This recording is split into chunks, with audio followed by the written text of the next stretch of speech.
প্রত্যেক স্ত্রীর জন্য সোনালী স্বর্গ। ও মা, সোনালী স্বর্গ। নারী উদ্যোক্তা সোশ্যাল ইনফ্লুয়েন্সার রুবাইয়াত ফাতিমা তনির স্বামী শাহাদাত হোসাইন মারা গেছেন। তিনি ব্যাংককে চিকিৎসাধীন ছিলেন। সামাজিক মাধ্যমে খবরটি নিশ্চিত করেছেন তনি নিজেই। বুধবার 15 জানুয়ারি নিজের ফেসবুকে তনি লিখেছেন, সে আর নাই।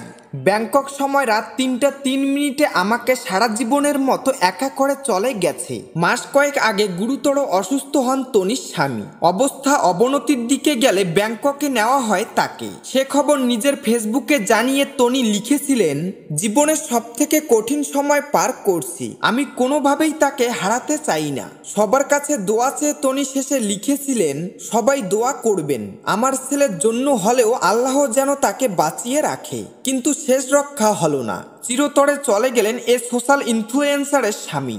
শাহাদাত হোসাইন একজন সফল ব্যবসায়ী ছিলেন।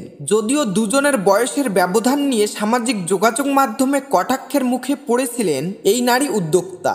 এসবের জবাবও দিয়েছিলেন তখন। শাহাদাত হোসাইন তনির দ্বিতীয় স্বামী। প্রথম স্বামীর সঙ্গে বনিবনা না হওয়ায় বিচ্ছেদের পথে হাঁটেন তনি। এরপর ভালোবেসে বিয়ে করেন শাহাদাতকে। প্রথমে পরিবার মেনে না নিলেও পরবর্তীতে সব ঠিক করে নিয়েছিলেন তনি।